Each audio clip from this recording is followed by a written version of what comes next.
Hello everybody, welcome to Filmmaking. Today, Boyan Dulabic here. So today we're going to do an unboxing of this lovely camera right here.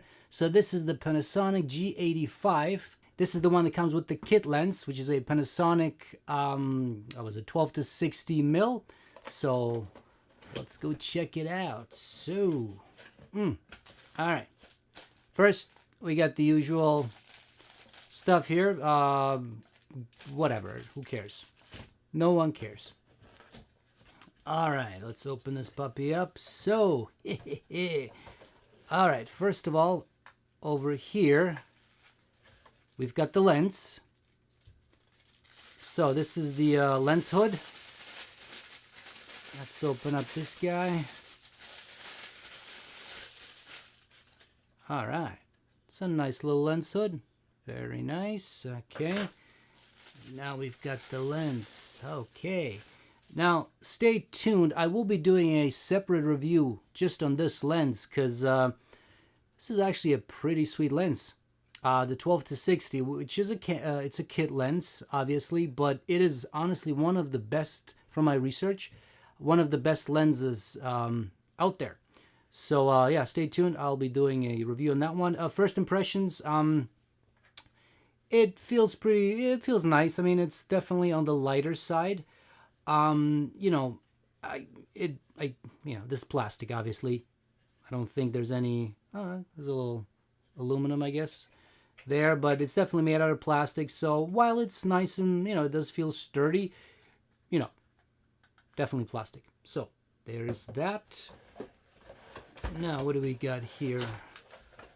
All right, so we've got the charger for the battery, so right here. Now the cool thing about this one is, so it has the plug included on the back, so it makes it nice and portable. All right, you just open this up and off you go. Not much to it, right? You plug it in, got your LED light here, and that's it, off you go. So there's that. What else we got here? So this is the what is that, USB? So we've got USB to micro USB. Looks like micro USB. I'm guessing this is to connect the camera to the computer, software updates, and all that good stuff. There you go. What else we got? So we got the battery. Excellent. All right. So, yeah, nothing there. It's 1200 milliamp battery, 7.2 volt. What does it say? Yeah, 7.2. Okay, cool. Again, standard battery. And that's it. That's it. We've got a strap. Very nice. Very nice. Personally, I never use a strap. I'm just not the type. Well, actually, I shouldn't say that. I have used it a few times, but I usually just carry the camera with me. But, it feels nice. Feels nice. All right, I think that's it. Do we have anything else? No, that's it. So let's move this away. Now let's get to the main piece. Look at this beauty. All right, so very nice, very nice. First impressions. So first of all, the grip is really nice. If you are not used to, I can't show you right now because I'm using the camera right now on film. I have my Olympus OMD EM5 Mark II, and the grip on that one is not the greatest. I mean, if you can see this one right here, there's definitely something to hold on to, right? So when you hold on to this guy, it feels really nice. So if you're used to using a DSLR, and you're thinking of moving to the Micro Four Thirds system, usually one of the things that people complain about, even though it's also one of the positives, is the fact that these cameras are a lot smaller, right?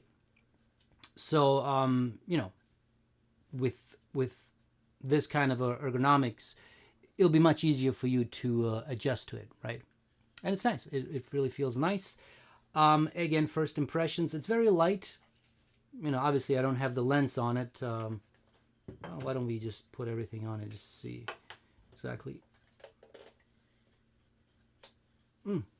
I love that clicking sound. And let's so just a couple of things. So this here, you do have this little hole right here.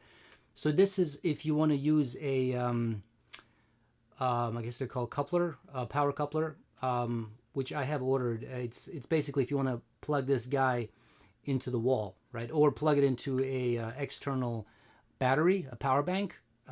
You basically buy a dummy battery, goes inside, and then the cable sticks out here, and you plug it in. So it has it. It's good to know. And plug that sucker in. There you go. And why not? Let's put the lens hood on it as well. There you go. So there you go. So got the whole shebang on. It's got some weight to it, obviously, there's no doubt about it, but it's still very very lightweight.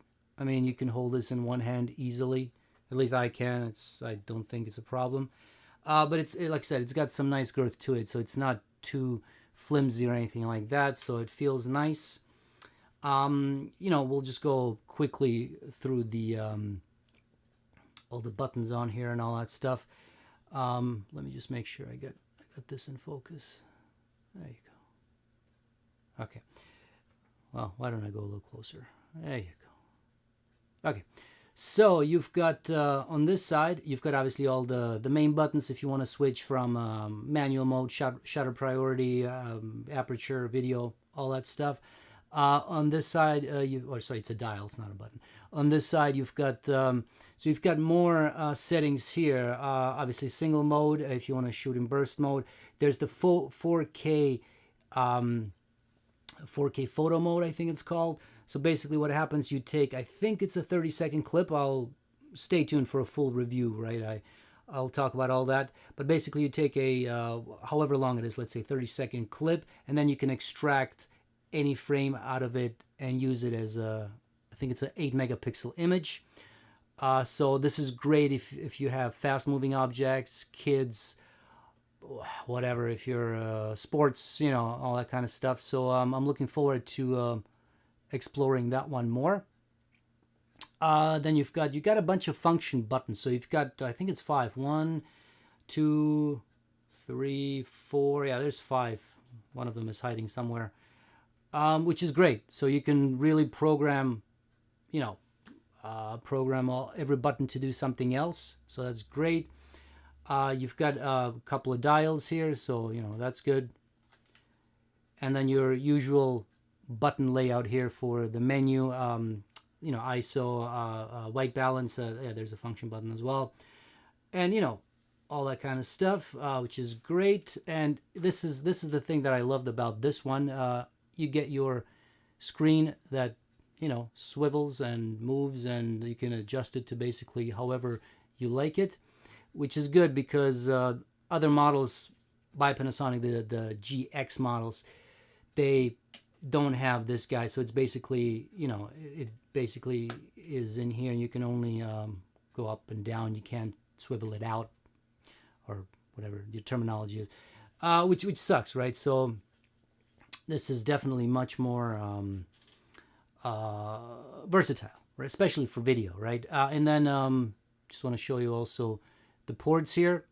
So this one is basically fully equipped, right? You've got your HDMI, you've got USB over here, and then you've got the remote, and you got a mic input as well. So some other cameras made by Panasonic don't have a mic input, which personally I really don't care. I record sound separately anyway, but you know, there's a lot of people who want to be able to record it, and you know, you got it here. It's basically all good to go. It's a blogging cam for sure. You know, you got a flash as well, even though they're all crappy. I mean, built-in flashes, but if you need one, it's right there. Obviously, you got your hot shoe mount for whatever it is that you want to mount on it. And that's it, guys. So it's a pretty sweet camera. There is no doubt about that. So like I said, stay tuned. I will be doing a review on it, full-on review. I'll do a video on accessories, and I'm also going to do a comparison video between this one and the OMD EM5 Mark II, since they are basically in the same category. I mean, this is a 2-year-old camera, I think. Same with the, well, maybe 3, somewhere around there. So there's a lot of similarities between those two cameras, and you know, if you're thinking between the two of them, I think it'll be a video worthwhile. And I'll talk about 4K recording. This is a 4K camera, which is great. So yeah, that's it, guys. If you like this video, boom, hit that like button, subscribe to this channel, and share with your friends, and stay tuned for more. All right, thanks.